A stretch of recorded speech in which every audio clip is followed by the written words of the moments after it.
I'm Ananya, this is Tejashi and Aneri, and today our presentation aims at showcasing the contrasting mechanisms of the two chairs that we have chosen, namely the Paimio chair by Alvarado and the Swivel chair by Charlotte Perrier. And our objective is not only to talk about the material, form and basic structure of these chairs, but to also shed light on the designers and the time period in which they function. And so to understand that, we must begin talking about the designers first. And so first with Alvarado, who was a functionalist architect from Finland. But what was functionalism to him? He created designs solely based on their purpose and function, and he saw the same flexibility as nature, but he never attempted to replicate it. And his works, as can be seen in the picture, often portrayed a combination of functionalism and humanism. And I'm moving on to Charlotte Perrier. She was a modernist designer from France, and her works often gained a large amount of popularity for how she was able to mirror the age of the machine by embracing the use of steel. She also strongly believed that good design had to be affordable and functional, which is clearly visible in the swivel chair, which Tejashri will be dealing with in detail in the upcoming slides. Now that we have an idea about the designer's style, let's move on to the best known pieces of furniture designed by them. The first chair is the Paimio chair, which is a stationary chair designed by Alvarado in 1932, and the second chair is a swivel chair designed by Charlotte Perrier in 1927. It consists of a revolving mechanism. It's a stationary chair because it was designed for a tuberculosis isolation hospital, whereas the swivel chair was mainly designed for aesthetics, and Charlotte Perrier wanted to showcase her modernist style through the chair, and she went ahead with the revolving mechanism. So why did he design it for a tuberculosis isolation hospital? Because Alvarado as a person, he wanted to showcase his functionalist ideas, and he wanted to create a humanizing connection between the chair and an individual.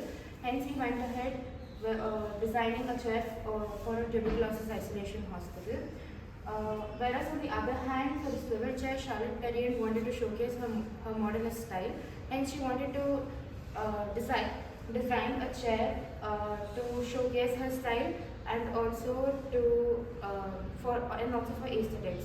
She initially designed a chair for her home, but later on it was designed for cafes and restaurants.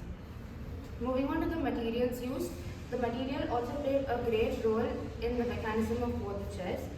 Alto used birch wood because it was in abundance in Finland during the time, and Charlotte Perrier went ahead with using chrome-plated tubular steel because it was in high demand to meet up with the war needs. Because of the material used, the chair was also mass-produced. One, because birch wood was easily available.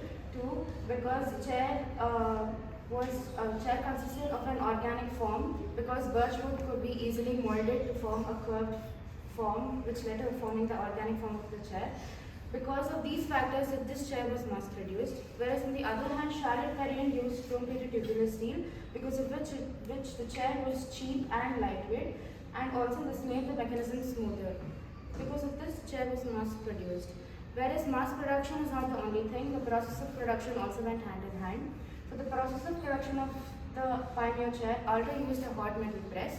The birch wood wooden logs would be passed through steam, and then he would use a metal press to give the wooden logs a bent form. Whereas for the swivel chair, Charlotte Perrier followed a similar mechanism. She bent the tubular steel to form the main structure of the chair. Because the steel was tubular, it made the chair lightweight and durable. Whereas for the Paimio chair, Alvarado focused mainly on the form and the user experience, because the chair had to portray a sense of comfort and warmth in order for the patients to feel comfortable. Whereas for the swivel chair, Charlotte Perrier wanted the chair to be sleek, and because the chair was mostly designed for aesthetics. Now the process of production and the mass production played a great impact on the form and user experience of the chair, which will be covered by Anjali. The next few slides deals with the form, that is the physical appearance of the chair, followed by the user experience. The lacquering of the seat, being made entirely from wood, the lacquering of the seat in the Paimio chair highlights the seat rather than and separates it from the other elements of the chair. The chair legs are bent at 90 degrees which give 90 degrees in a gradual curve, which points to the organic form of the chair. Both the elements are joined together with the help of three struts, which is basically a wooden bar connecting the seats and the legs.